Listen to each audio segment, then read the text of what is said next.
ఉప ముఖ్యమంత్రి పవన్ కళ్యాణ్ గారు ఈరోజు గోదావరి జిల్లాలో పర్యటిస్తున్నారు. గోదావరి జిల్లాలో గోదావరి నదిలో పడవలో కూడా ఆయన ప్రయాణం చేయబోతున్నారు.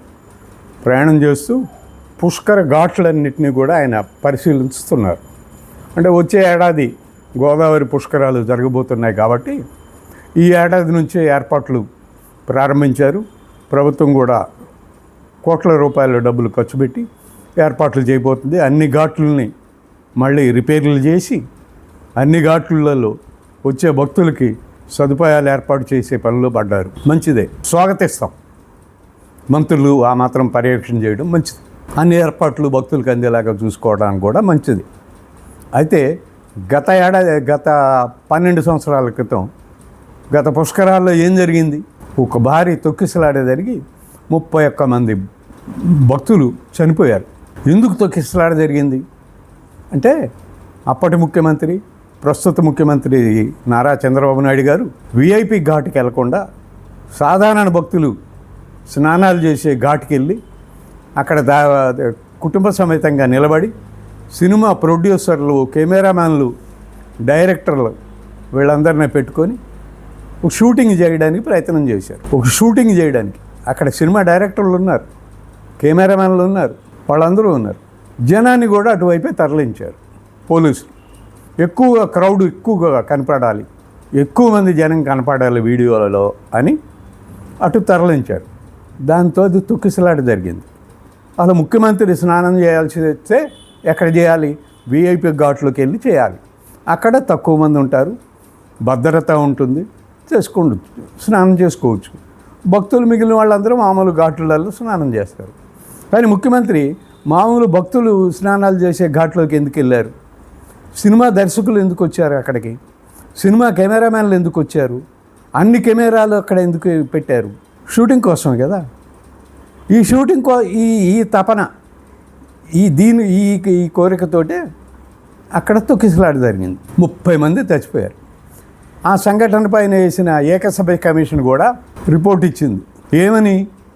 ప్రజలదే తప్పు. ముఖ్యమంత్రి చంద్రబాబు నాయుడు గారు కూడా ప్రజలదే తప్పు, అంతమంది ఎందుకు రావాలి? అసలు రమ్మని పిలిచిందే ముఖ్యమంత్రి కదా.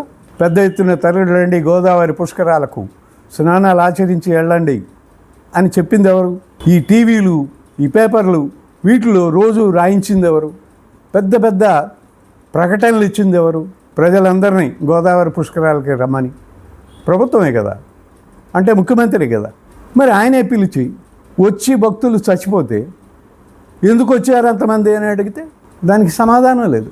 ఆయనే అపాయింట్ చేసిన ఏకసభ్య కమిషన్ కూడా అదే ప్రశ్నలు లేవనెత్తింది. పైగా చంద్రబాబు నాయుడు గారు అక్కడెక్కడో రథయాత్రలో చనిపోరా, రోడ్డు ప్రమాదాల్లో చనిపోరా అంటూ సమర్థించుకునే ప్రయత్నం చేశాడు. ఇప్పుడైనా సరే వచ్చే ఏడాది జరిగే పుష్కరాల్లోనైనా గత పుష్కరాల్లో జరిగిన తప్పుల్ని మళ్ళీ పునరావృతం కానివ్వకుండా జాగ్రత్త పడి మంచిగా చేసుకుంటే మంచిది, ప్రజలందరూ హర్షిస్తారు. లేకపోతే మళ్ళీ ఇలాంటి ప్రయత్నాలే చేసి మళ్ళీ భక్తుల్ని తొక్కిసలాటలో చంపేస్తే ఖచ్చితంగా ప్రజలు క్షమించరు. ఇది ప్రభుత్వం, పాలకులు, ముఖ్యంగా ఈ ప్రభుత్వం, గతంలో కూడా ఉన్నది కూడా ఈ ప్రభుత్వమే కాబట్టి, ఇప్పుడు కూడా ఉన్నది ఈ ప్రభుత్వమే కాబట్టి, ఈ ముఖ్యమంత్రే కాబట్టి వీళ్ళు గుర్తుపెట్టుకుంటే మంచిది. జాగ్రత్తగా అధికారులతో సమన్వయం చేసుకుంటూ వీళ్ళు గోదావరి నది వైపు వెళ్లకుండా వెళ్ళిన విఐపి ఘాట్లోకి వెళ్ళి గబగబా వెంటనే త్వరగా స్నానం ముగించేసుకొని వెళ్ళిపోతే మిగిలిన ప్రజలు వాళ్ళ పుష్కర స్నానాలు వాళ్ళు చేస్తారు. లేకపోతే మళ్ళీ తొక్కిసలాట్లు జరిగే ప్రమాదం ఉంది. కాబట్టి పాలకులు ఇది గుర్తుపెట్టుకోవాలి. ప్రజలకు ఇబ్బందులు కలగకుండా ఏర్పాట్లు చేసుకోవాలి. ప్రజలకు ఎలాంటి అసౌకర్యాలు లేకుండా ఏర్పాట్లు చేయాలి.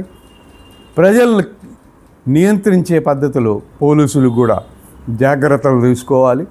పుష్కరాలు విజయవంతంగా జరిగేలాగా చూడాల్సిన బాధ్యత పాలకులపై ఉంది.